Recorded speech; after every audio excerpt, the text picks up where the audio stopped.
Yeah, you! Do you have a big club that you just love to swing around willy-nilly? Do you also hate the current state of yellow and you just want to watch your opponent's life totals continue to dwindle down rather than going up? Do you want to live by the club and die by the club? Well, then I've got the perfect deck for you. How's it going, everybody? I'm the King of TopDecks, and today we're going to be going over one of my favorite pet decks, which is Yellow-Green Yamato. For the longest time, my favorite pet deck really was Black-Purple Luffy, and I did always love Yamato. Like, Yamato has consistently been one of my favorite characters in the anime. But recently, I've been kind of playing around a little bit more with my Yamato. I've been bringing it around to locals. I've been seeing a couple of my friends starting to pick it up some more, and I've been kind of giving them some advice and a couple of deck lists and sharing stuff with them with my list. And after we got some more support with EB03, it feels like Yamato's no longer a pet deck, but an actual viable contender to play at your locals. Now, you're probably not going to win any regionals with it unless you're God tier, but if you aren't, you're probably still going to win a couple of locals. You can very easily snipe some out. And what I'm actually sharing with you all here is the list that I actually went undefeated with at my most recent locals. Went 4-0 with this list. It's an incredibly strong list. It's very explosive, very powerful, and it will burn down your opponent's life totals like nobody's business.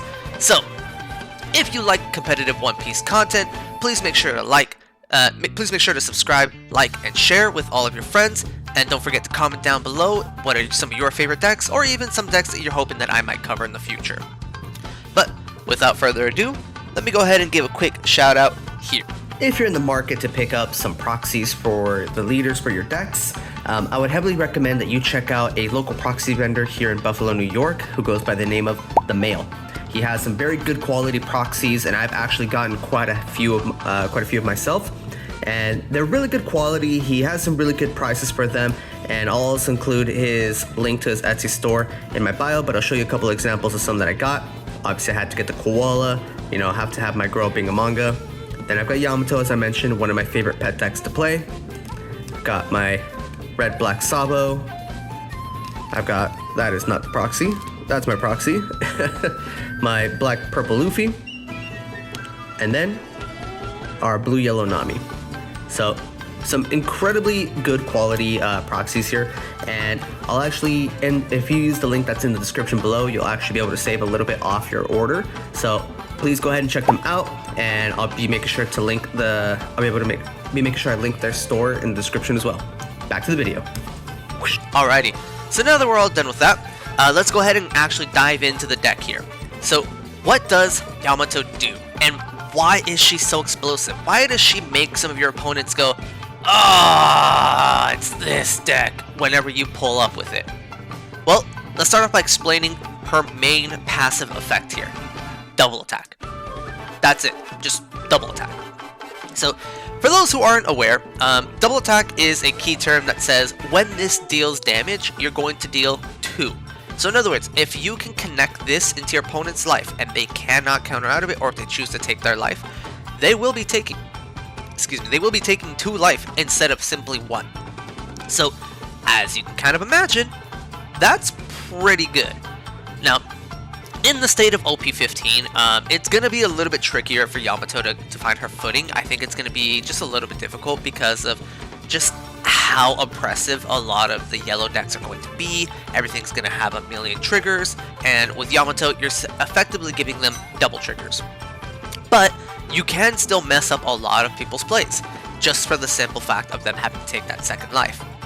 And I'll actually show you guys the list that I've been playing for, that I'm going to be testing out for OP-15. That way, if you are here looking to build Yamato in OP-15, I can give you a list to kind of get yourself started, and it's not too much different from what we have going on here.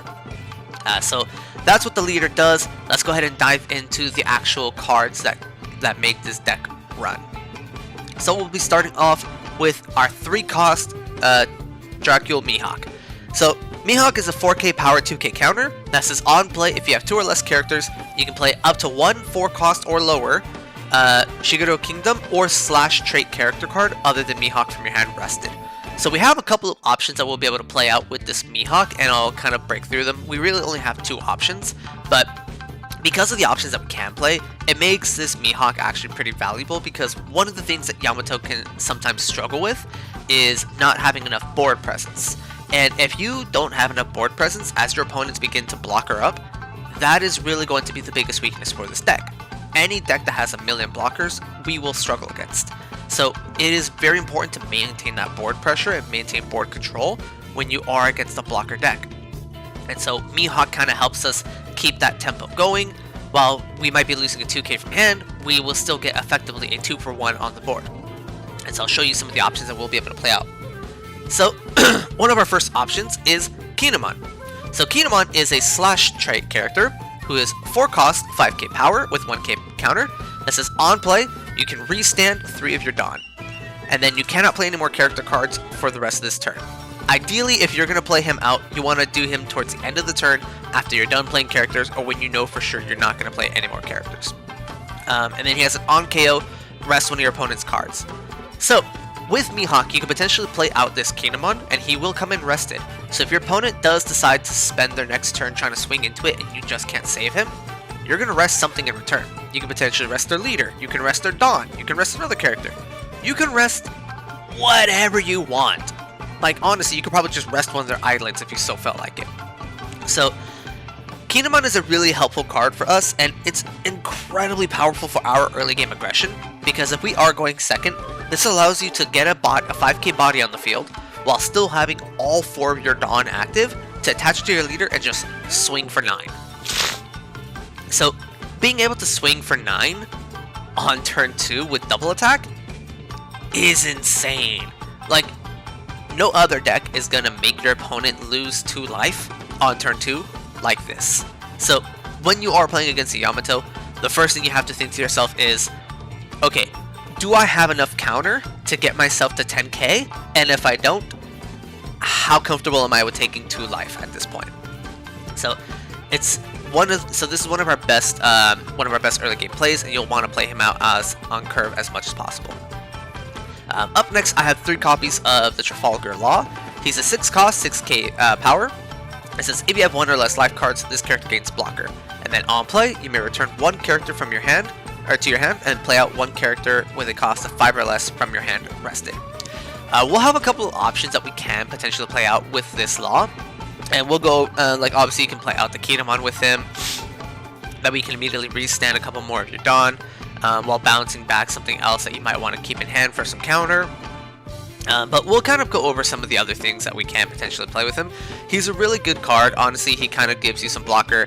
Initially, I wasn't playing him in the list, but as I began to test him out a little bit more, I found that it was pretty valuable, because I could potentially bounce back the Mihawk after I've swung with him, and then I can bounce back one of our other 2Ks that we'll occasionally play. So there's some pretty good use cases for him, and just having that blocker for the next turn while being able to swing for 6k afterwards when I want to go for game is pretty valuable. Up next, we have 3 copies of the Secret Luffy from OP-13. This Luffy has a 6 cost, 7k power that also has double attack.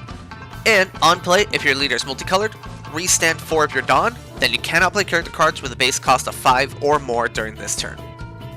This is such a good card for this deck. So when you are at that 6 Dawn turn, if you decide to throw down this Luffy, you are looking really good. Because not only are you still getting, you're gonna have 6 Dawn, and you're gonna be resting all of it. You're gonna restand 4 back. That is a 9k swing you can then immediately do with your leader while still having an active double attacker for the next turn. And then because you still have 2 more Dawn rested, I think I actually forgot to mention that during the during the leader. When your opponent has 3 or less life cards, you give 2 rested Dawn to one of your characters. So because you'll still have 2 more rested Dawn, you can then use leader effect, give 2 more of the rested Dawn. You can swing 6 with the Mihawk or 7 with the Kinemon, however you want to do it. So you still get immense value from having this Luffy in the deck, and it's just insane. So this is a really good one, because then on the next turn when he's ready to swing, you can then go, do whatever play you want to do, and then if you swing with Yamato, it's like, alright, I'm gonna swing 9,000 double attack, and they're like, I'll counter out of it. Okay, cool, you got out of it. Now do it again. Like, having 2 options for double attacks is just incredible. And for a while, I was actually playing, I was actually playing out with the older Yamato. I think it was green, actually. Yeah, there it is. The old secret Yamato. Because this one was pretty good to play, and it's effectively the same thing as our leader, just giving it double attack, giving it banish, and we'll explain what banish is in a little bit. But being able to play out both of the, do both of these at the same time was just immense value. The only downside though is that because this is block 1, unfortunately for us, this has rotated out, so we can no longer use this Yamato, as much as it pains my soul. But this was a very fun card to play, and I was trying to find something that could kind of fill that void, and this Luffy is kind of doing that for me. It is effectively filling the hole because it's still doing that double attacking while also giving us some more Dawn to play for the turn. So it's actually a little bit better for us because it's also a bigger body, and it's also, you know, like I said, giving us an extra Dawn that we can play. And luckily enough, we can still play out other characters with it, so if we wanted to do something else with the other 2 Dawn, we still can potentially do stuff with it. Up next, if you've ever played against green decks for quite a while, you're very familiar with this guy. It's Hody Jones! Hody Jones! So for 7 cost, 8k power, he has Rush. And on play, you can rest up to 2 of your opponent's characters and or Dawn, and then you take 1 life. So this is just your primary game ender. You know, if your opponent's sitting there blockered up, or if they've got, you know, 2 Dawn open because it's blue-purple Luffy, and they're like, nope, I'm not gonna let you do your stuff. Or even if you're playing against any purple deck, and they're like, I have slow beam sword, I'll stop whatever comes my way. You slam down the Hody Jones, and they're like, well, couldn't play around that, I guess.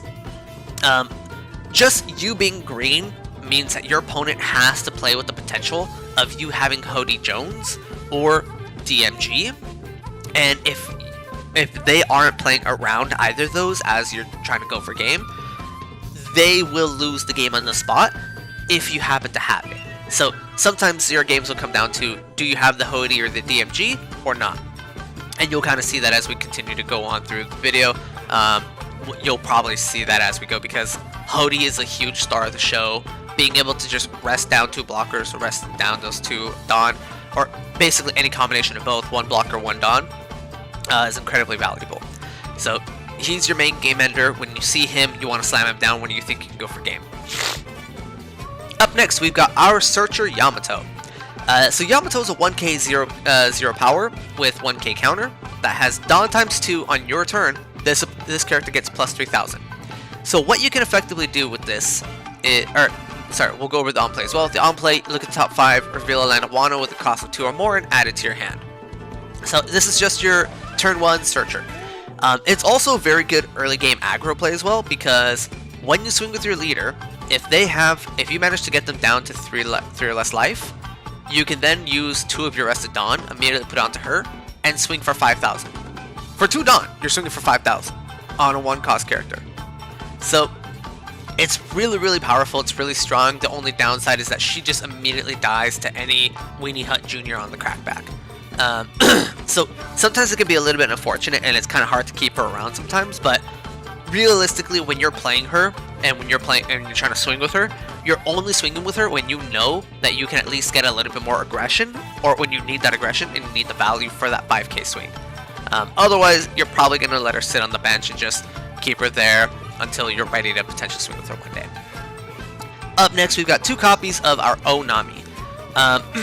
I've seen a lot of lists cutting out the Onami, and honestly, getting rid of the banish makes Yamato feel so much worse, because the good thing about banish is, especially in this meta, with all the yellow decks happening or going around, being able to play banish means that your leader you will not be able to trigger out any of your triggers when they get banished.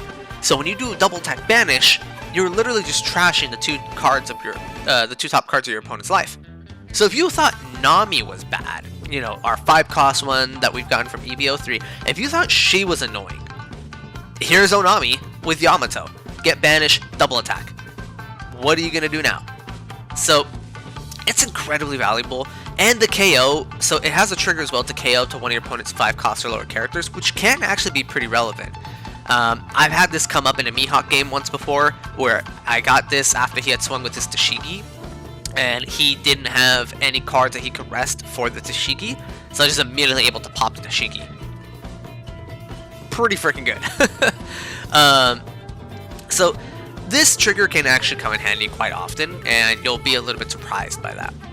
Other than that, it is at least still a 1k counter, and for 2 Dawn you can also make it swing for 5,000, so both of these can effectively serve the same thing. So if you want to use leader effect, put 2 Dawn onto either of these two, you can still swing 5,000 to their face. So I like Onami. I've limited her down to 2 copies just because I think there's better options for us in the deck, but I wanted to make sure I increased my own odds of getting these banished, and that trigger is also quite valuable. Up next, we have Otama. Otama's a 2-cost 0k power with 2k counter. That says activate main, you can rest this character and take a life, and your leader or one of your characters gets plus 3,000 during this turn, with a trigger to rest one of your opponent's characters with a cost of 4 or less. The trigger by itself can actually just save games. Sometimes if you're playing against a deck that has a wide board, like let's say Boa, you can just immediately rest down one of their guys. You can rest down one of the Margaritas. You can rest down a couple. You can rest down a couple of different options within the meta as well. Even with some of the stuff that's coming out with like Kalgara, you can rest down potential blockers. If you're playing against Ace, you can rest down the Marco. Obviously, there's like a lot of different options that you can rest down. But the main reason why we have her here is for that activate main. Now, for a while, I actually used to play a different option, which was Tonoyasu. And I love Tonoyasu. This dude's cool. But, once again, he is also block 1, which is a bit unfortunate for us. And he effectively had the same thing where you trash him and give one of your characters with the Wano country type plus 3 power, or plus 3k power. So they're effectively giving you the same thing, except Otama's also forcing you to take a life. So it's a very, very, very aggressive early game play that you can do, and you just have to be very careful with it, because by taking that life, you have to either know that you need to be aggressive in this matchup, or you need to know that you have options to heal later on, which we'll kind of go over. So Otama's pretty good in the deck. I like her. You can also bounce her back with the Law when you have played her out, so that way they don't just swing right into her. She also gives you effectively pseudo blocker, because by playing her out you have to rest her for the effect. So your opponent's going to have to forcibly put a swing into her, which is one less swing that won't be coming your way, which kind of feels like effectively you're taking the life naturally, right? So it's a pretty good card. I like it. It's definitely it definitely has to be a 4 of in this deck. Up next, we've got Izo, the bread and butter of this deck. So Izo is a 2-cost 1k power 1k counter. With Dawn times 2, this character gets blocker, and on play, your leader gets banished during this turn. Izo is by far one of the best cards that we want to play whenever we can, whenever we know that we can either get a ton of cards from their hand for them to counter out of it, or if we know that we can land that hit. Whenever you play Izo, you want to make sure you have tons of Dawn open, or that you're going to have a way to buff up your leader, because for 2 Dawn, you're still going to pay 2 Dawn to play this, and it's only going to get banished this turn. So you have to make sure that when you play this out, you have a bunch of counter that you can immediately put onto your leader and just swing for like 9 or 10 double tech banish. You're effectively doing the same thing as the Onami, and then the good part about this too is that at the end of the turn, if you decided not to use your leader effect for any more aggression, you can then put onto this Izo. You've got yourself a free blocker. You chump this into literally anything that you want. Such a good card. It's incredible. You can also search this off the Yamato. This card is your bread and butter, and this is going to help you win your games. So you need to see Izo for you to really, really pop off. Up next, we've got 3 copies of Kikunojo. I initially had her at 4 copies, but just because of the fact that we play a lot of bricks in the deck already, I cut her down to 3 just to kind of make it a little bit easier for us and make it a bit more consistent. So what Kikunojo does is she's a 4-cost 6k power that says on KO if your opponent's life is 3 or less, place the top card of your deck to the top of your life, and trigger if your opponent's life is at 3 or less, play this card. So notably, she's also a slash character, which means we can actually play her off the Mihawk. And what's actually pretty good for this is if we swing into our opponent early on and we get them down to 3 life, and we do Mihawk to play the Kikunojo rested, they can choose to KO the Kikunojo immediately, but then you just heal a life. So while you might lose a little bit more board pressure, you just effectively be gaining a life, which makes you feel a little bit more tankier. On top of that, as a 6k power, she's going to be swinging pretty hard. Your opponent is going to have to respect this because they're likely not going to want to swing into it, which means that this is going to demand a 2k every single turn. Kikunojo is a very strong card. You want to see her out. If you can get her out early, great. If you get her off of a trigger, even better. So she's a phenomenal card. Definitely, I think is good at 3. If you want to play 4, you might want to try to look into cutting out one of the other bricks in the deck. Up next, we got Baby 5. If you're familiar with yellow, I don't think this really needs much explanation. It's a 4-cost 5k power. You're probably never going to play her out. She has counter 2k and trigger. If your leader's multicolored, draw 2 cards. Just being able to draw 2 cards off of a trigger while also having 2k is just incredibly invaluable. There's not much that needs to be said about this card. Up next, we've got 3 copies of Hiyori. I know a lot of people don't really like Hiyori, but I think in this deck it actually works out pretty well. Hiyori is a 4-cost 0k power with 1k counter that has blocker. And then on KO, you trash a card from your hand, and then you heal a life. The reason why this is good in this deck is because 1, it's searchable. It's land of 1. But additionally, 2, one of the things that Yamato can struggle with sometimes is going a little bit too aggressive and leaving yourself very vulnerable for the crackback. So by being able to play out Hiyori, by being able to play out your Izo, your Law, those give you a couple more defensive options so that way you aren't feeling too vulnerable for that crackback. So I like this at 3 copies. I tried it with 4 and it felt like I was just getting it too much. I think at 3 copies it's kind of the sweet spot for Hiyori here. Up next, the newest addition to the deck is this 5-cost Yamato from EB03. She's 6k power, 1k counter. This says on play, you give 3 Rested Dawn to your leader. On KO, trash 1 card from the top of your opponent's life. Very rarely are they going to be swinging into this, because if they do, they're losing their life.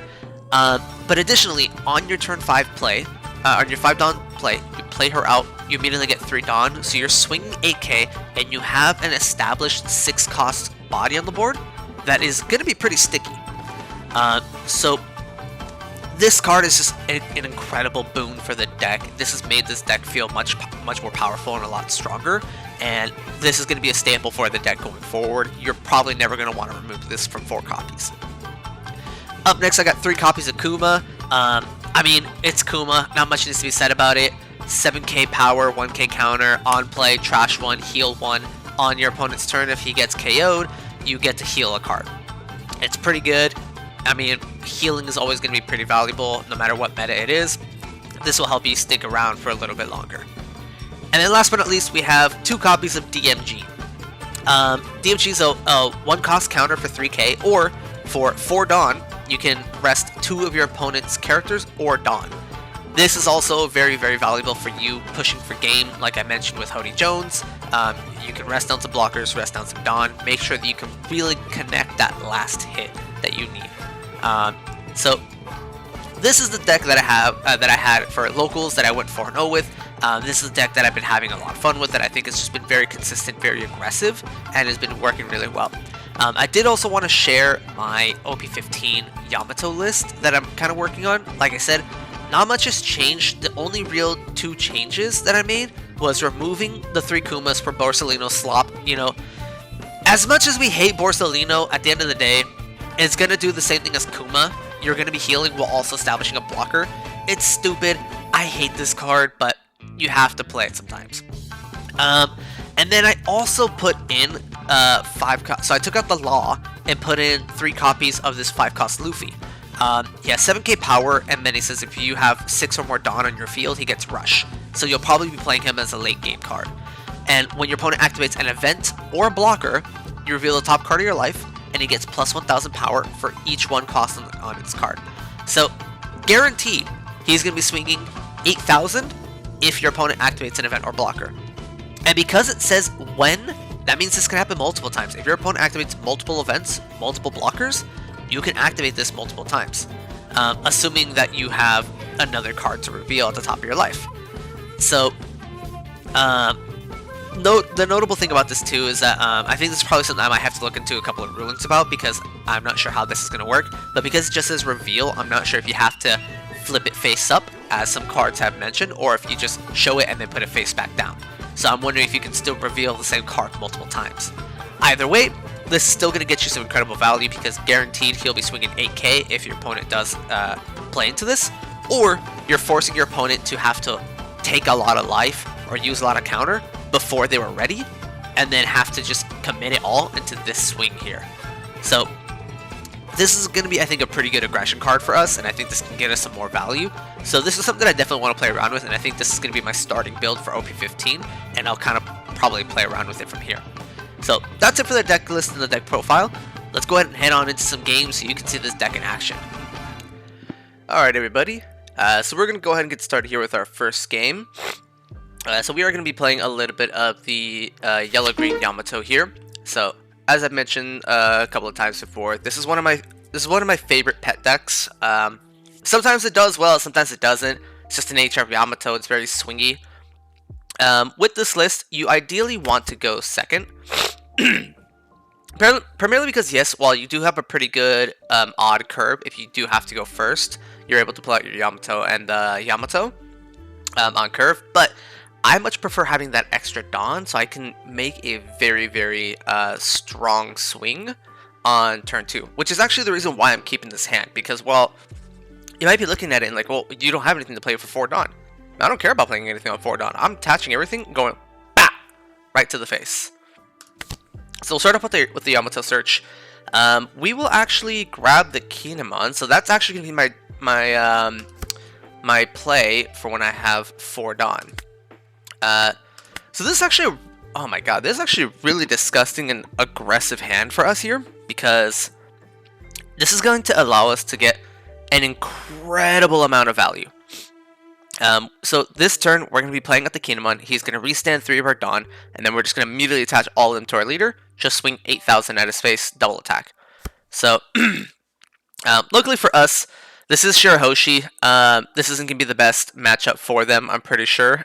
Especially with a very slow start like this, they can't even attack us. So, this is actually looking really good here for us. So, we are likely going to be getting a lot of Dawn here from them. So I will go ahead and swing 8,000 at a space for double attack. We're going to see if he counters out of it, and if he does, that's incredibly good for us. If not, well, oh. Alright, so he just takes a 4k, so that is fine by us, so we'll go ahead and pass it over to him.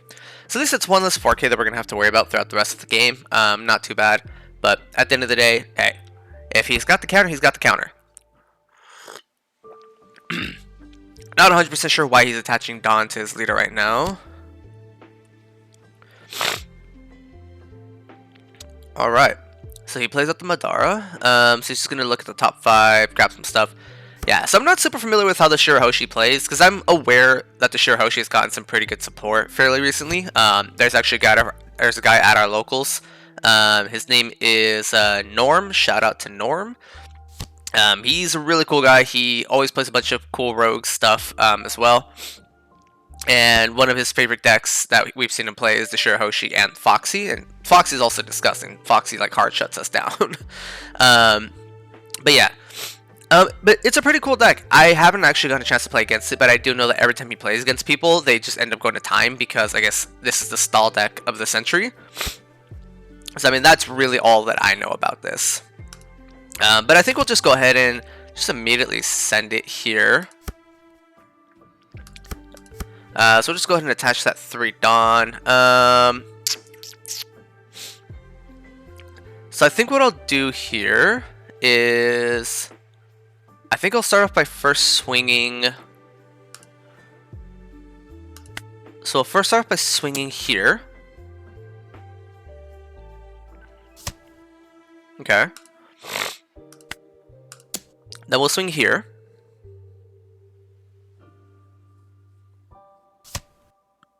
Alright, so he double takes that.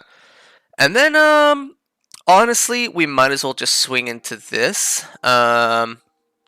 I could use leader effect, and you know what, yeah. I'll just use leader effect here just to guarantee that we get the Shirahoshi out. Because I don't really want him to continue doing any searching. And it would actually be really hilarious if he tried to counter out of this. But yeah, no, there's no way that he's gonna like give me a 5k counter for this. Are you serious? You're gonna give me 5,000? Okay, okay. Okay. I was about to say, like my opponent had me a little bit scared there for a second.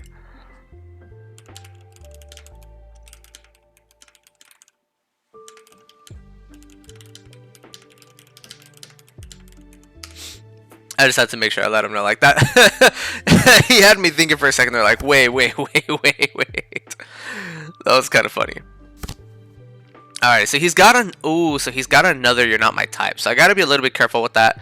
Once he takes that, he's going to be able to swing directly into my Yamato. So this is actually interesting, though, because since this has Rush character, he could potentially just swing into the Kinemon. But I don't know if he's going to want to do that, because then I could just immediately rest one of his cards. So let me see. What do we know that he has in hand right now? Okay, I don't think we know anything that's in his hand as far as I'm aware. I guess we know about this, so we'll know that he has a excuse me. We know that he has the Crown Mage. Unless he pitched it for counter. Okay, so interestingly enough, he's actually gonna go swinging into the Kinemon. I could let this go, and then I could just rest a Scaled Neptunian. I could also rest one of his Dawn. That is the other thing. So I think I'm actually gonna make him commit. I think I'm okay with him swing. Like I'm okay with Kinemon going, but I think I would rather have him swing the Neptunian into it, and then that way I can rest one of his Dawn and really reduce some of the stuff that he can do. And then on our next turn, I can play out. We'll see what we can get. I can probably play out the Yamato, and then we can kind of see what we can get into. So let's actually give him a 2k here, and then I'm forcing him to have to swing here now. Yeah, so that's fine with me. And then let's go ahead and rest one of his Dawn. Alright, and then he's just going to swing into that. I think for this, I'll actually just give him... Because, okay, this is actually pretty good here for us because he's actually making himself pretty vulnerable by doing this. So I think what I'll do is I'll go ahead and give him a 2k here. Which seems nuts, but like it's only 1,000 into it, and I don't mind at all. So, here's what I'm thinking we can do. We have the Kikunojo, so I could play out the Mihawk into the Kikunojo. And then we can just kind of start committing quite a lot of Dawn to swing. So all we need is 3, which gives me 5 Dawn to just start wailing at my opponent. So let's just start off with a pretty big... if I do 5, that'd give me 1 more. So I can swing 9, 7, 5 here, and then still play out both of these. And I think I'm honestly okay with that. I've got plenty of life. So let's go 4 and swing 9 at his 5.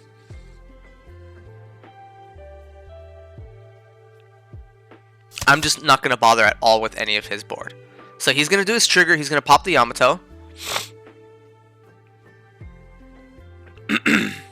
Oh, and he decides not to. That is actually really interesting that he decided not to. Alright, so now we're for sure going to start burning some more of those cards from hand. Like, he can't just continue to take all of these cards over and over. So he's going to have to give me quite a lot of counter here. At least 2. We're probably going to see 2Ks coming out. So that'll at least be 2 cards from his hand, putting him down to 7. Yep. Yep, there it is. Yeah, so the double 2Ks. And so now we'll go ahead and play out the Mihawk. Ah, shit. I always forget that it has to be 2 or less characters. Alright, well, that's a little bit unfortunate then. But that's fine. So we'll just go ahead and give the 2 Dawn over here, and then we'll just swing 5 at 5. We'll get another 1k.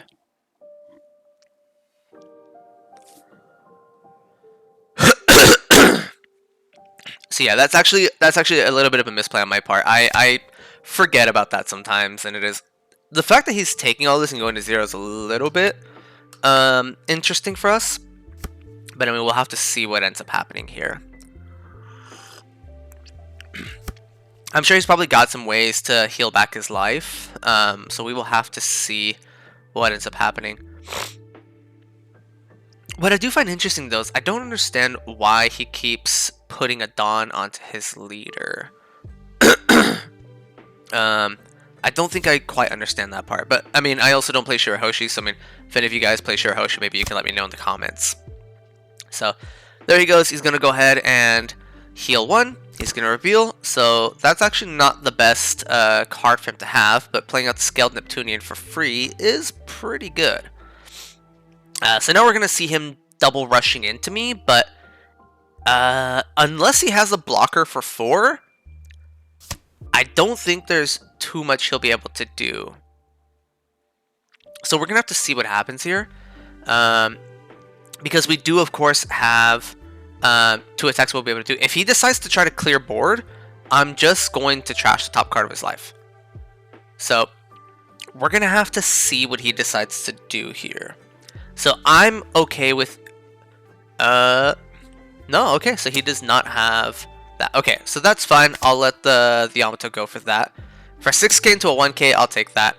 That, I'll also let that resolve. I'll use card action, trash top card of his life. So now he has no blockers. This is looking kind of like a GG. I don't see how he can possibly win from here. Yeah. So, I mean, truth be told, I'm pretty sure I can just put all of this onto here. Because if he has all 2Ks, that's 5. Oh, wait, no. He's going to have 2 4Ks. So that's going to be 8 at least, putting him to 14. So it'll be 14... Yeah, so he could potentially get out of my full swing here. So we might just have to play a little bit safer then. So I'm fine with just dropping down this Luffy. So we'll drop him down, and then we will restand those Dawn. And then... and then we could also play out a Kikunojo next. So... why don't we go ahead and start off with this and attach 2 Dawn here. We'll go, so we have 7 more left. We'll do, so let's see, this puts us up to 8. We'll go to 9.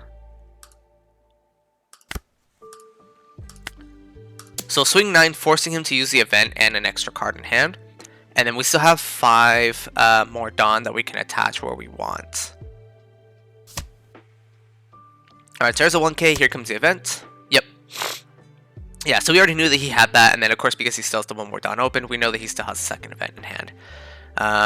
So I'm just actually only going to attach 1 here. And then just swing at his space. With what he has on board, he's only going to hit me for 3 potentially. So I'm not expecting to die here. So I'm actually only just going to do the 1 here, and then I will swing 6 at his space. He's going to give me a 2k, which means the next turn, guaranteed GG's. Like, there's no way that we're going to lose from here. Perfect. So there's his 2k. We'll play out the Kikunojo, and we'll pass the turn from here. So now we've got 3 incredibly strong swings that we're going to do the next turn, and even if he does manage to heal, we're still looking in a pretty good spot. So, now I think it's time for us to see what's going to happen here. This is going to give him, of course, another turn to set up a blocker, potentially. My lord, he just has all of these fucking Shirahoshis, doesn't he? This is fucking insane. I think he's played out every single one, right? Like, he's got 1, 2... He's also thrown out all 3 of his Otohimes. So that's 2, 3. Yeah, he's played out all 4 of his Otohimes, and then he's got 3 of the Shirahoshis. Like, he is floundering right now to kind of get this going. But this is a really good buff for this deck, because just being able to trash this, and then being able to heal 1, that way you can continue to do your leader effect, is incredibly valuable. So I'm okay with the Mihawk going away. I will go ahead and let that resolve. Yeah, we'll use the trigger as well. Just give us an extra swing. No trigger. Ooh, actually though. Yeah, we'll just use the trigger. We'll draw 2. And so now with how the board state is looking, this is pretty much GG's here. So we'll just start swinging 7k. We'll have him take this. The thing is, he has 5 Dawn open. I don't know why. I guess maybe he just didn't have a better use for that Dawn. So we're just gonna swing 6. Okay. And then we'll just go ahead and no, I guess we'll just swing another 6. Alright, so he gives me the 4k bet for that. And then we're just going to attach all our Dawn here. And that should ideally be game. Unless he has a way to give himself plus 10k with 2 events. So there's the 4. And that's GG's. GG's to our opponent. That was a very tough matchup for them. They definitely, it was definitely a bit of a struggle for them because them not really being able to aggro us down earlier on, I think kind of hurt them. When you are playing against Yamato, if you can pressure their hand size or pressure their life early, that is definitely going to help you out a lot. And then also, of course, us just getting the second Kikunojo off of life was just very valuable for us there. So GG's to our opponent. We'll go ahead and head on over to the next one. Alright, everybody, we are back here waiting for us to get into another match. So far I've been having quite a lot of fun playing with the Yamato. As I've shown you guys already, the deck is already quite strong, and I've already kind of just been thinking a little bit about how I maybe want to play it for the next set, for OP-15 once that finally comes out. So I've slowly been looking into a couple of different options for it, so we're going to see what I could potentially do in terms of cooking. So it looks like we're going to be up against a Belo Betty. It feels like playing Yamato. I'm just going up against the Heroines Cup Gauntlet. But let's see. So we're going second. This honestly isn't too bad.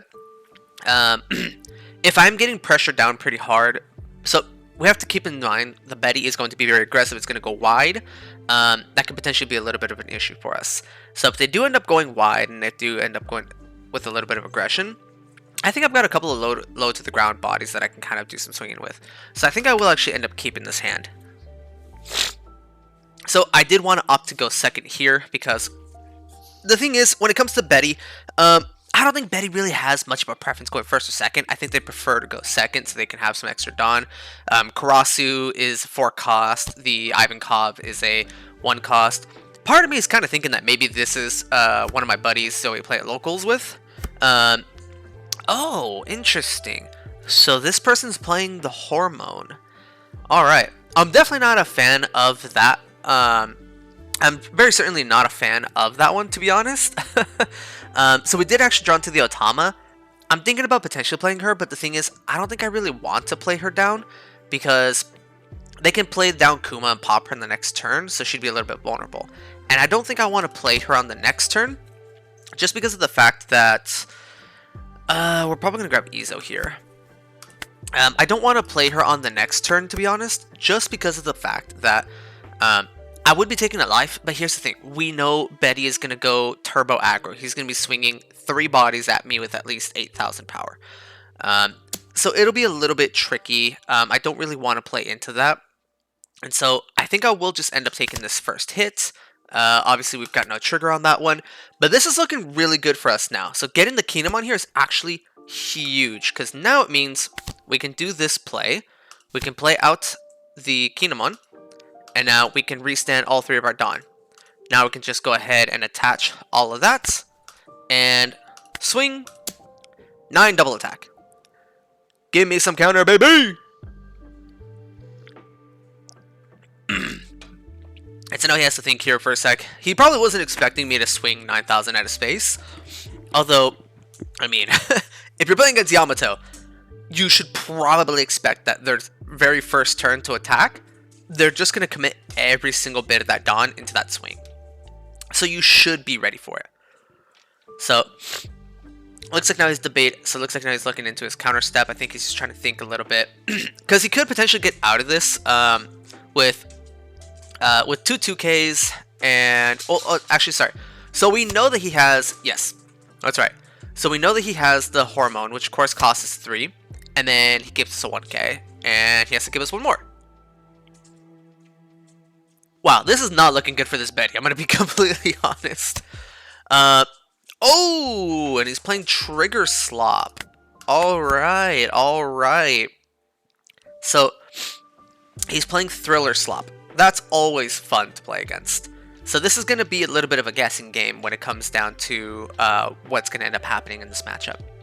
So what this means for us is that we're likely going to want to swing with our bodies on board first before we swing with leader. And the reason for that is because sometimes there is benefits to us swinging with our leader first versus our board. And so I think in our case, just because we don't know what he's going to have, I don't really want to risk the potential of him playing out something that can kind of stop me. So he is going to play out the Karasu first. So I would imagine he's likely just going to attach 1 Dawn, swing 6 into my 4. So why did he... Oh, okay, I see. So he's just buffing up the Lilith, so making the Lilith a 5. So I can give him 2k counter on this one, and then he's going to swing probably 6 into me. He has nothing in his hand, so like honestly, I think I'll counter out of this one, and then I'll just take the next hit. So let's go ahead and give him that 2k. And he's going to swing 6 into my 4. Yeah? So the ideal thing for me is if he swings into my Kinemon, I rest his Karasu, and I beat the shit out of it. Alright, so I'll take that. Oh! Oh wait, no, I can't actually play this. That is so unfortunate. I would love to play this, but he is not at 3 or less. So I will have to do no trigger on that. Which does feel quite bad, but I mean, like, at the end of the day, what can you do, right? So let's go ahead and start off here by swinging 5 with our Kinemon. So he's going to take this. He's going to see if he gets a trigger. We know that so far he just has the Sindri, which is still good for us. So now he gets the Kumasi. He gets to play out his Sindri. Comes out rested. I'm not really tripping. I'm just going to go you into that.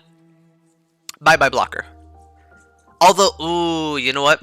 What I probably should have done is I probably should have waited on that for a second, but it should be fine, because even if he does get another one, I'm going to hold on to the Yamato attack, and then I can just swing into it again. So I do want to play out the Luffy first. And so now we're going to restand 4 of those Dons. We're going to attach them all immediately. And we're going to swing 9 to his 5. So he takes them. Does he have any triggers? Okay, so it looks like he does not have any triggers. That's actually pretty good for us. So let's go ahead and give our Yamato 2 Dawn. And then we will go ahead and swing... you know what? I'll go ahead and just swing that into his Lilith. We'll get rid of 1 more body on his board just to make sure that he really can't do anything against us next turn. Next turn, it's effectively a guaranteed win for us. I don't see how he's going to be able to come back from this. He has to have an insane play, and for 7 Dawn, I don't really see him doing that. At most, he plays out Kuma, pops my Yamato. Maybe he can reduce Mihawk's power and pop him. I don't really see him doing a whole lot. Yeah, so as I kind of thought. So he's going to play the Inazuma. Oh, okay. Double Inazumas. So he's going to be giving him 3k, right? Yeah. So he's going to give both of these 3k. They're going to be at 7k. So I'm just going to have to deal with 7k, 7k, 8k, and then 5. So with 2 life, this is going to get a little bit sketchy just because I've only got 3k. Well, no, I got the Mihawk. So we're not dead this turn, that's for sure. So let's think here. I think what I'll do, he's probably going to swing at the Karasu first, make me a 4. Why would you swing with that first? You should swing with Karasu first. Okay, well, let's think about it this way. If I counter out of this, so I'll need at least 2k for the Betty swing until until I get reduced. So we don't know what these two are going to be. We can probably counter out of this, I think, and then take the next 2 hits, and then we should be fine for the Betty, hopefully. So I'll give him the 2 and the 1. And so we'll resolve it with that. Oh. Okay. So now I'm super not dead. So I'm going to take these next 2 lives, like, immediately. He's only got 1 Dawn left. I am not tripping at all. He should have swung with his Karasu first if he actually was going with the intention of pressuring me down. So, yeah, I don't know. But this is definitely going to be a tricky situation for our opponent. I don't think there's any way that they win, because I certainly don't die this turn. Like, guaranteed. Yeah, so he's just going to give me minus 1,000. I'm fine with that. I'm going to take both these 2 lives, and then I'm just going to immediately swing hard into his face. Because I believe all of the Thriller slot plays stuff rested, right? No trigger. Let's just double check that. Yep, plays it rested, plays rested, yeah. So no matter what he gets... Ooh, interesting. So he wants to go into my Kinemon. Honestly, with 4 attacks on board, I'm actually fine with that. Oh no, the Mihawk. Yeah, that's fine, that's fine. Sorry, I thought he was going into my Kinemon. So he does still have 1 Dawn open, which could potentially be for counter. So I think the best and safest plan here for us, let's just start by swinging 5. See what we hit. Alright, so we get a Kuma off the rip. So now, let's go ahead and swing another fiber at his face.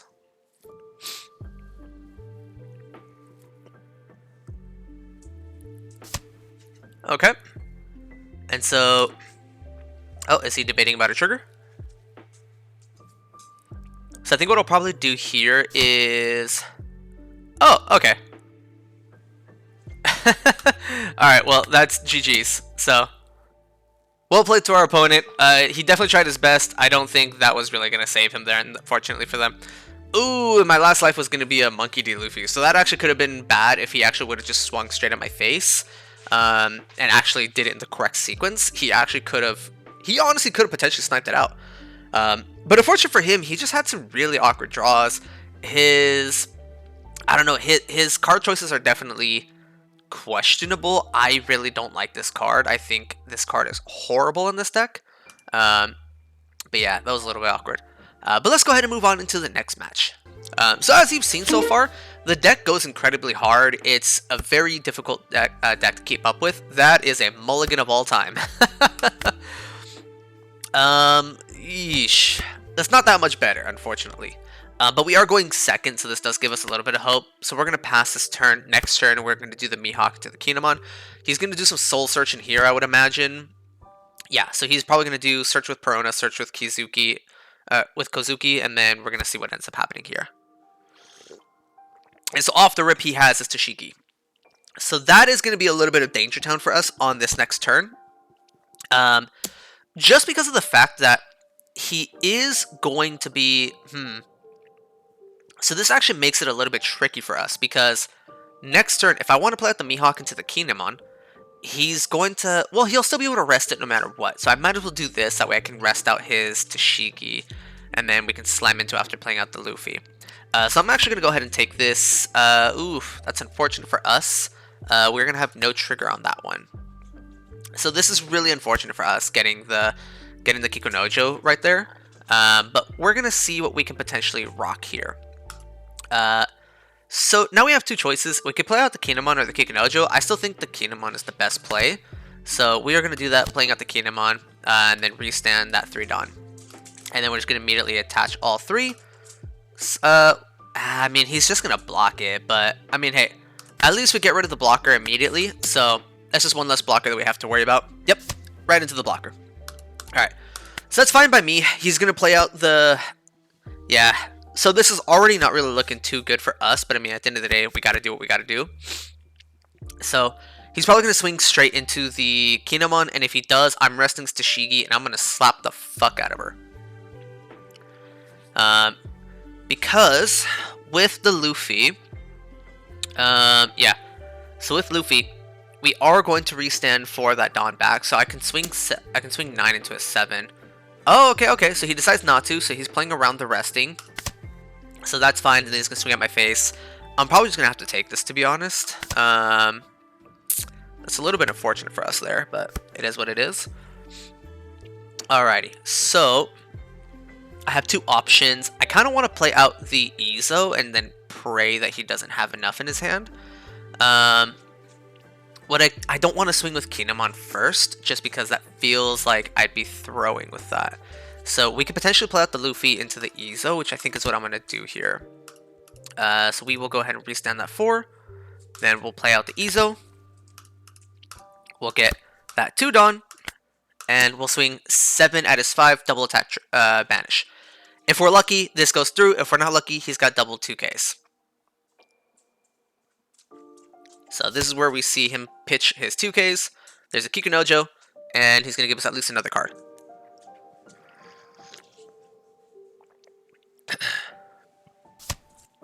And another Kikunojo. Okay, so here's what I'm actually going to do. I'm actually just going to pass the turn. I'm not going to swing with the Kinemon. I want to starve his hand a little bit so I can make sure I can land the hits that I need to hit. So we're really putting him on, do you have what you need? Alright, so now he gets to, ooh, okay. So we're going to have to play around the fact that he's going to have a DMG. Now he has his Kuina. The Kuina is definitely going to be a little bit of a problem for us.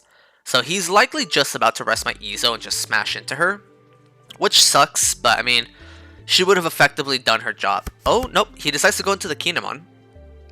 So if you swing into him, I'm resting your Tashigi. Yeah, I'm definitely resting your Tashigi. So that's going to go through, and then I'll rest your Tashigi. So now you get one more attack at my face.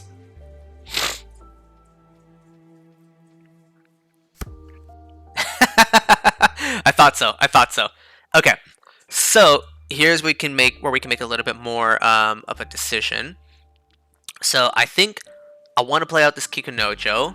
I can potentially do 2 double attacks, and like if I can land these, I'd effectively put him down to 5. We know he has the 3K in hand.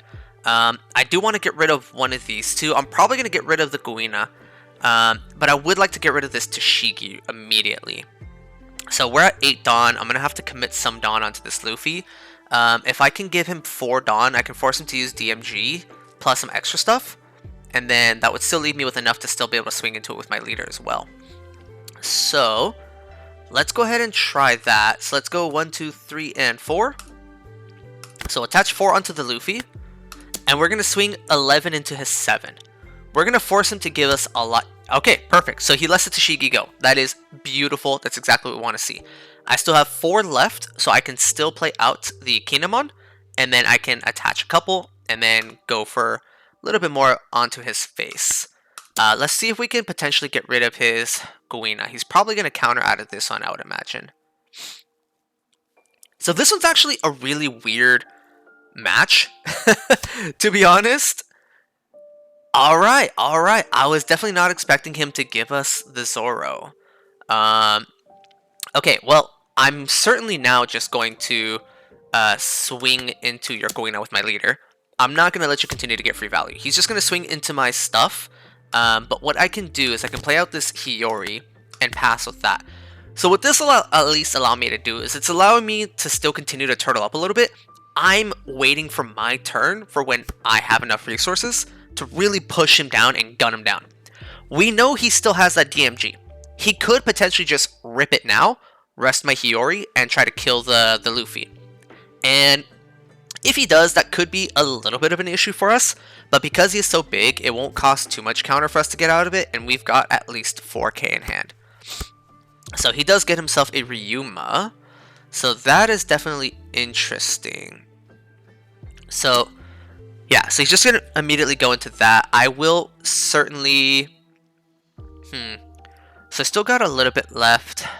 He's still going to swing at my face, potentially. He could potentially put... the thing is, I don't know what he wants to do with the remaining 5. I don't know if he has another Tashigi in hand. If he did, he should have already used it, but he manually attached these 3. So that leads me to believe he doesn't have a Tashigi. But if he does, this could be like the best mind read of all time. So I think I'll actually give him the 2k on this. So I'll give him 2k on that, keep my Luffy alive. He's going to restand, swing at my face, and then I'll probably just block that heal one. Alright, so now he's double thinking about that. He's questioning about whether or not he wants to do that. Likely, I think what he was hoping to do is maybe get me to block. So yeah, I will go ahead and block it. We'll do Hiyori's effect. I'll trash one, gain a life.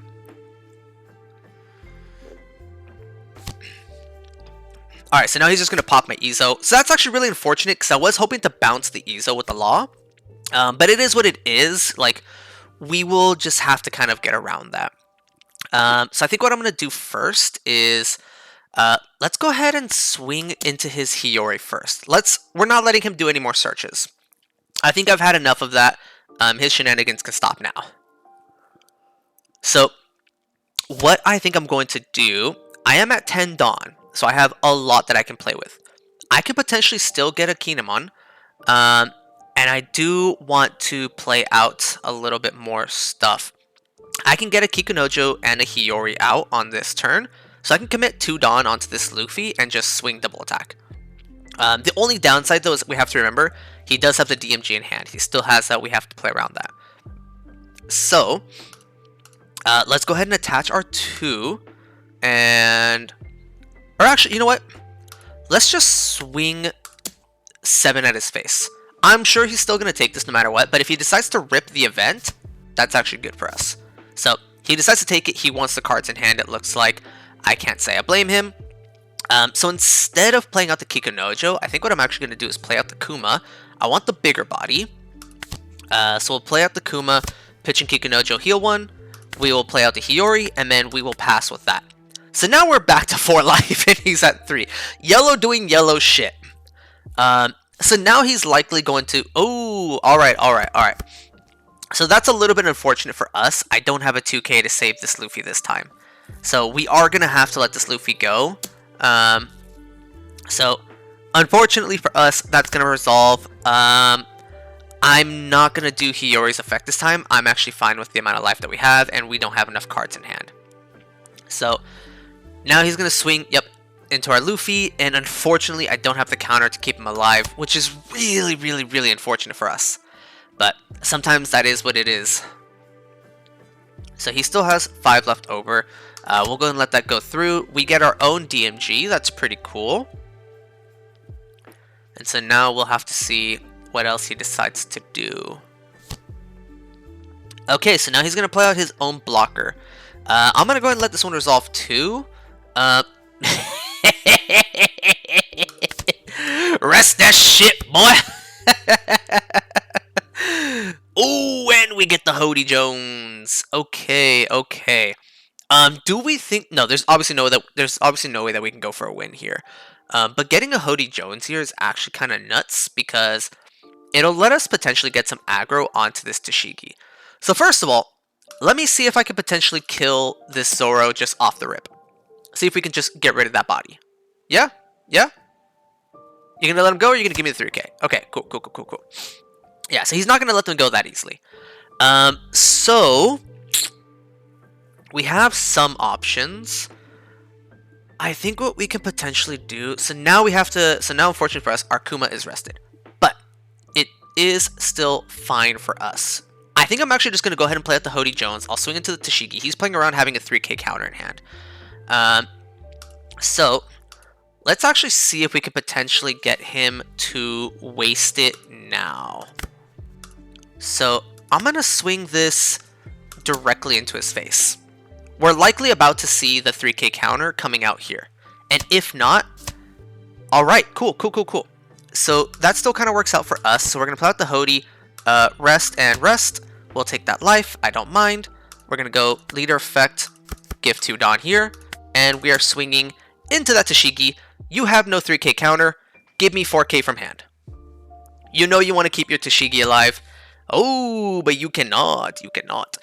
Alright. So unfortunately for us, this does put me in a little bit of a dicey situation because I kind of just full committed onto that. He's likely just going to swing with leader into the Hody.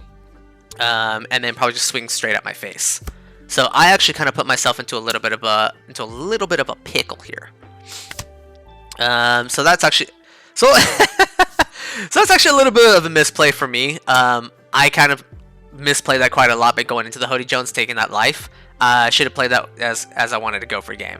So, you know, sometimes we Unga Bunga just a little too much. That was definitely a misplay on my part. It's a little unfortunate too because he just had so many bricks. We could have potentially swung in for some game on the next turn, but you know, sometimes it is what it is. It's just the luck of the draw, and sometimes you play into sometimes you do some of those misplays. So you can't win them all, but either way, we were trying to get a little bit spicy and it backfired on us pretty hard. But either way, GG's to our opponent. Let's see if we can move on to one more game for this video. Alrighty, everybody. So we are here in another match. This is gonna be the last one for the video. So we're up against a purple Dofi. They chose to go second, which means we're gonna be going first. I think I'm actually gonna keep this hand because we've got a pretty good hand for going first. We got the Yamatos. We'll go ahead and start us off here. Let's do a little bit of soul searching. So we've got a couple of decent options here. To be honest, I'm kind of looking at maybe the Otama just so I can have a 2K. Because while I do usually love to get the Kinemon, and while he does definitely get us some good value throughout the game, I think getting the Otama for the 2K is just going to be better for us. Especially because the Yamato will at least be a little bit easier for us to attach here. So let's go ahead and grab that Otama, and we'll go ahead and pass the turn to him.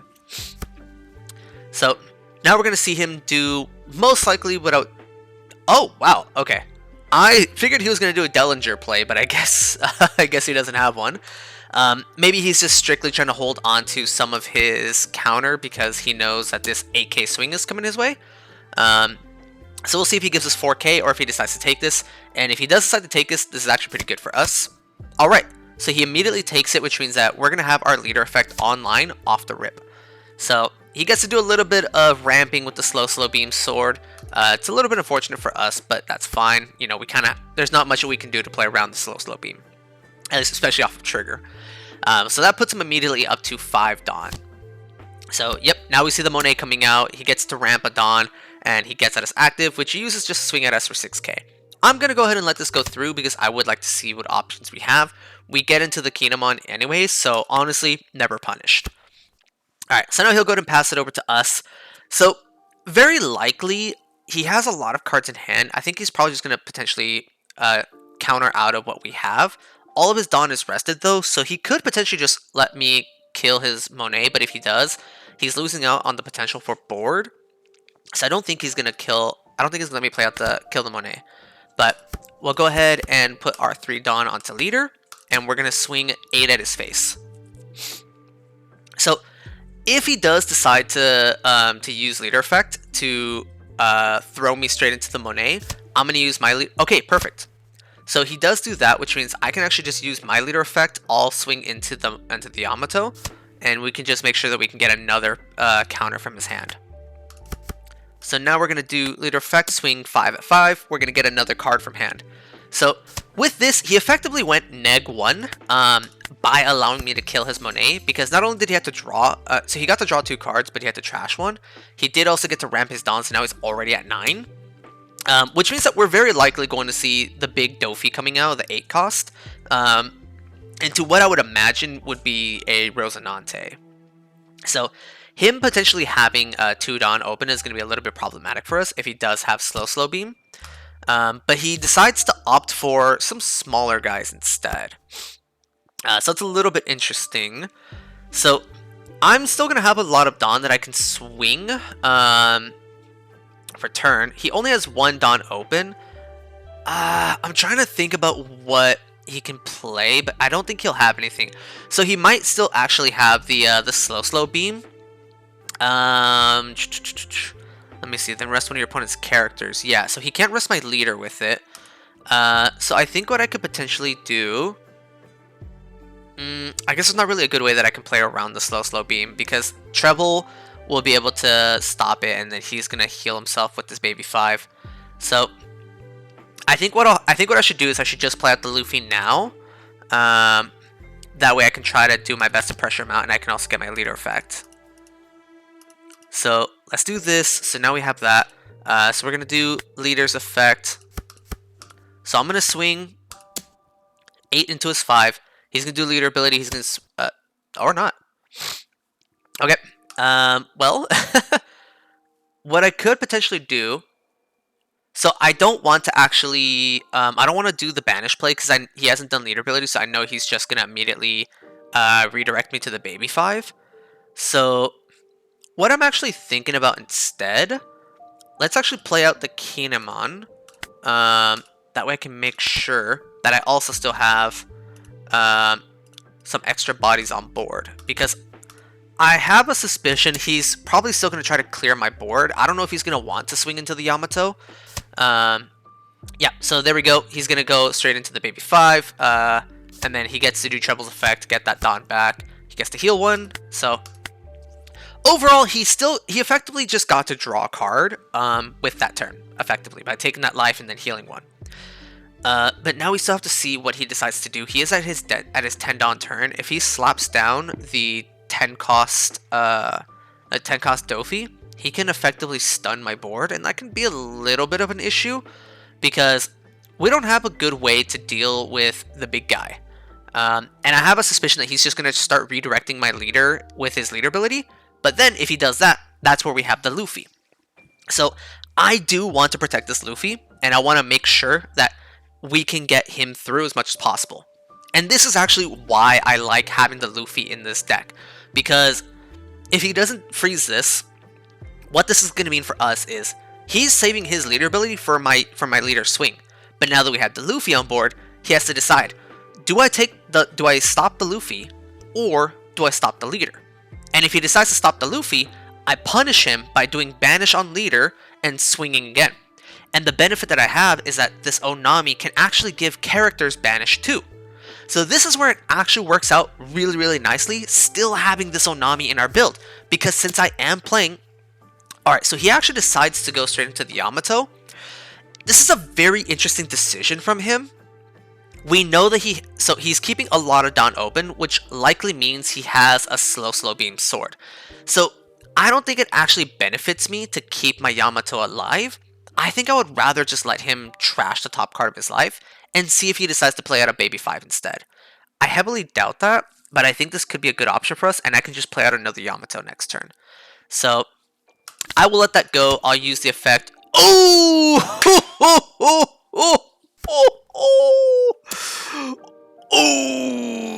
let's fucking go. That is an insane thing to hit. I actually don't really want to trigger this because one, he doesn't have anything I can rest. So actually no, there's not even anything that I could trigger with that. Alright, so now he goes into the Dellinger and he passes the turn. So he's leaving 2 Dawn open. I wonder what that could be. I think we all know exactly what that could be. So, what I think we're going to go ahead and do here then, we're going to start off by swinging with 7 with our Luffy. We're going to get the slow beam, and he's still going to have to commit some Dawn. And he's likely he's either going to give me the slow beam and some counter, or he's going to redirect it into the Dellinger. If he redirects into the Dellinger, that's actually pretty good for us, because then we're going to have that spicy banished turn to go with it, with setting up a blocker. If he decides to slow beam us instead, ooh, this is looking beautiful. Alrighty, so here's what I think the play is going to be. We're at 9 Dawn right now. We need 7 Dawn for this, which gives me 2 Dawn left over that I can play with. I want to keep one of those Dawn to attach to my leader, so we can actually just give 1 Dawn here to Kinemon to swing 6 into his 5 and get a 2k. So let's go ahead and do that. So boom, we'll go 6 into 5. We'll see him give me a 2k. Beautiful. That's exactly what I want to see. So now that he's done that, let's go ahead and do this. Boom, big Yamato. Bam, bam, bam, bam. And then we're going to go Izo, get banish. And now we're swinging 9 into his 5. Now, he is going to... Oh, so he's going to bullet string, actually. Okay, so that's actually fine, because while we did do a really spicy play, we forced his hand. We forced him to give us a response or death. So, Now we can pass the turn here. We have a blocker set up. This is pretty good for us. Our board is looking phenomenal. He's in a bit of a dire situation. He has to start responding to some of the aggression that we're having, or he can either just respond and go straight to my face. If you know Yamato, sometimes just going straight for the face isn't even a bad option, especially if you have enough bodies on board. What he could potentially even do if he so chose, he could potentially just attach 3 Dawn, 3 Dawn, and 4 Dawn, and just swing 8, 8, 9, and that would rip through my hand. And if you know Yamato, okay, cool. So he does end up going for the Dofi. Now the question is, does he decide to freeze the board, or does he... Yeah, so that was definitely the correct play, was freezing the board, 100%. So I do think I want to actually... I think I want to take this just to see what we can get for trigger, and then we can counter out at the rest. So let's go ahead and do no blocker resolve. So we get no trigger here, so that's fine. And then we're going to go ahead and give him... And the other thing too that's good for us is the fact that he's also going to have no Dawn open, which means we don't have to worry about any silly shenanigans. Well, actually, no. We will still have to worry about some silly shenanigans, because these will still get him those Dawn back. So I want to keep this Onami so I can give leader Banish and swing hard into his face. So let's go ahead and give him the Otama. So we're gonna give him Otama here. And then I'll block with the Izo here. Actually, do I want to block with the Izo? No, I don't think I want to block with the Izo. Oh, but you know what I could do? Oh, no, because he's going to play it out rested. Never mind. I was going to say I could do Law to bounce the Izo and then play out... Oh, wait, no. I can do Law. I can bounce the Kinemon, and then I can still get some Dawn back. Okay, that could actually be pretty decent. Yeah, so we can try that out. So I'll just go ahead and give him this for counter. And so he's going to pass the turn here. Perfect. So, ooh, that's actually pretty decent for us, too. Okay, so now we can attack with these 3. That's fine by me. What I think I want to do here is I certainly want to play out... yeah. So let's go ahead and play out the Onami. We'll get Banish. And then we will play out the Law, bouncing the Kinemon, playing out the Kinemon, restanding 4 of that Dawn. Now we will attach all 5 of this Dawn. And now we're either ripping the entirety of his hand, or he's just going to have to redirect me into one of his guys. And if he decides to rip me into the big Dofi, he's still going to have to give me some counter no matter what. So either way, we're still at least ripping 1 card from his hand. Okay, so he gets his 2 Dawn back. Now, let's see some counter from you, because you're not letting the Dofi go. Wow, so you're going to give me 3k. Okay, so now we know that he's sitting on quite a lot of bricks. I'm going to have 2 blockers here. Genuinely, I'm looking pretty solid here. So let's go ahead and give the Izo that Dawn. We'll go ahead and pass. And I think next turn, we're looking really, really, really good. So I'll probably just rip the Izo on the Dofi attack off the rip. Now, the one thing that we do kind of have to be a little bit mindful of is he could also have Usohachi.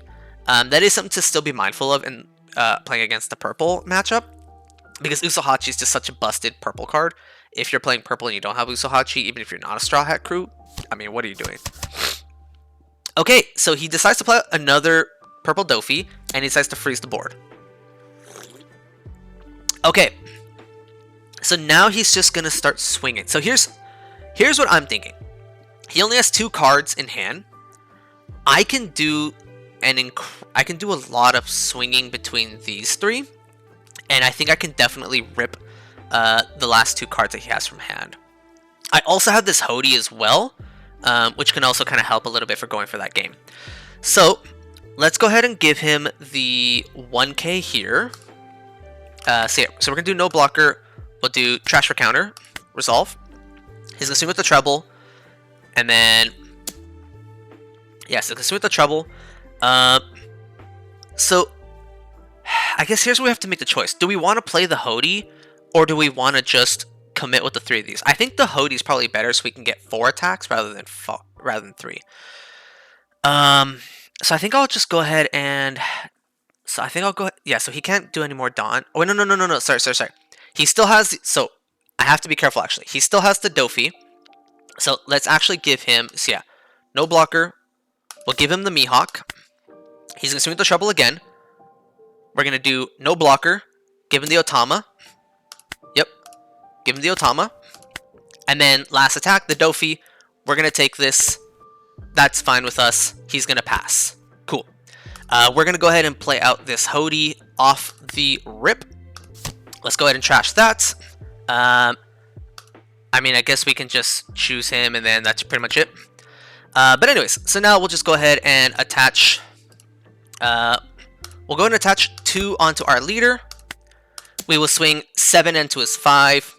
He's either going to have to give him both... He's going to give us both cards in hand, or... I mean, yeah, it's... It's not looking too good for him here. But he's going to have to take both of these, and then he still has to deal with a lot of attacks on board. Alright, so that's fine. So we've already gotten leader effect now. So leader effect is out of the way. So now we still have to get through these last couple cards in his hand. Unfortunately for us, I do think that him doing leader effect, I think actually kind of throws things off a little bit, but I mean, we're going to have to see. If we're lucky, it's just a couple of bricks. So he does have a 2k there. Man. That's actually really unfortunate here for us. Yeah, no, that is really unfortunate here for us. So what I can potentially do is I can swing... So I can swing this and this here. But then the problem is he still has 3 attacks that can get through 1 blocker. So that kind of ends up hurting us, unfortunately. So I think that's actually going to end up being GG's here for us, unfortunately. Yeah. That's really unfortunate. I kind of forgot for a second there that he still has leader ability. So it is what it is. Not really much that we could do there. So that's pretty much GG's. So we'll say GG's to our opponent. That was well played. I think we played that as best as we could. I did forget about the leader effect there towards the end. So that was definitely just a little bit unfortunate. So he got the win there. GG's to them. Hopefully he's able to continue doing well with this Dofi. Dofi's a really good deck. So, but yeah, that's it for the video. If you like that, please make sure to share with your friends. Comment down below any other decks that you'd like to see. And, you know, hopefully we can see you guys in the next one. Always remember that every draw counts, so always aim to be the king of top decks. Signing out.